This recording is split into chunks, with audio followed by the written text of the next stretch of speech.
Итак, ребят, небольшой ремонт каркасных дворников.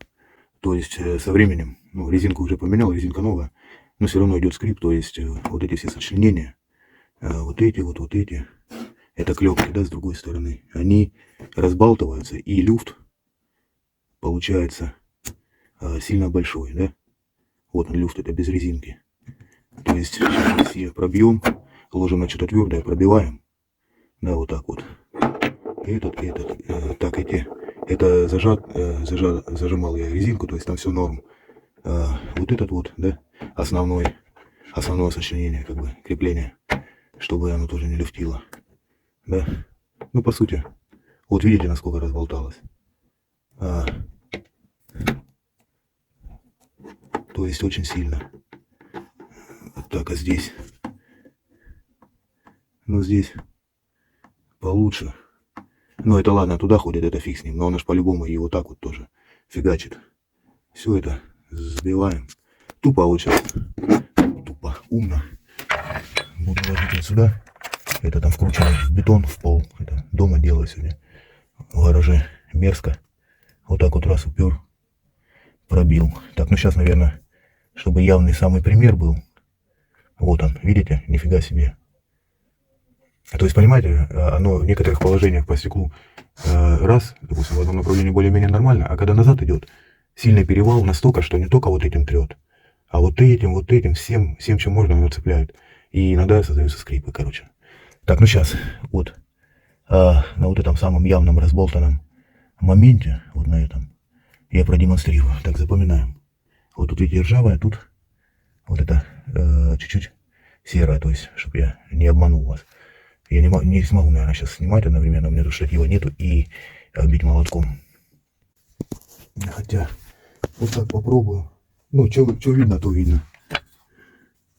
Так, выравниваем, да, максимально ровненько.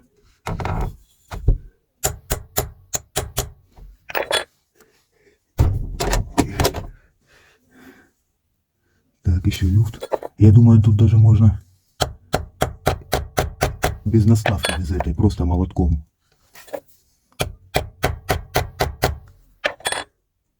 Да?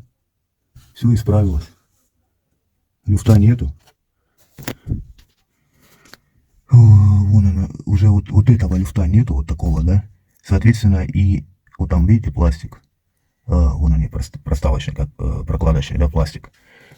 Вот даже можно вот без вот этой наставки пробить все вот эти клепочки. Ну, пробовать, да, вручную, то есть вот это, да, легко ходит, ну, относительно. Чуть-чуть подбил, попробовал, да, чтобы потуже ходило. Ну, и вот так вот каждую клепочку. Так, ну вот и все теперь. То есть даже без наставочки я бил. Все вот эти сочленения клепочки, видите, расклепаны. Вот. Прям жестко стало, хорошо. Люфта нету. Возможно, да, где-то чуть-чуть туговато, да. Ну, в принципе, я считаю, норм. Форму примет по-любому стекла. Но, возможно, там где-то переусердствовали. Я думаю, это максимально быстро разработается. То есть в этом ничего страшного нету. Так, ну все, протираем его от мусора, блин, от собачьих волос. И ставим.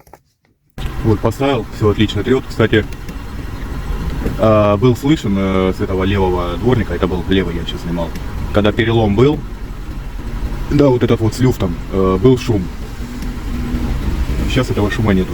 Вот так вот. Итак, ребята, получилось с первого раза, идеально чистят. Это получается моя следующая методика при шуме, да? При шуме, при писке, при скрипе дворников. То есть бывает, когда просто надо подогнуть поводок, да, чтобы дворник не против шерсти шел, да, когда назад возвращался, просто подгинаем, чтобы он вот так вот переваливался, да. А не так раз идет, а потом ему не хватает сил перевалиться, а он против шерсти фигачит. Сейчас такого нету, потому что там все было примерно нормально, как бы, вот, но была проблема с люфтом. Вот поэтому он из-за чрезмерного переваливания там уже не тем, чем надо, тер. Вот. Идеально. Вот так вот. Ну все. Пока. Если что, видосик там про против шерсти у меня есть. Вставлю ссылочку. А вот наглядно вам покажу другой дворник. Та же самая беда. Но пока он так не шумит прям.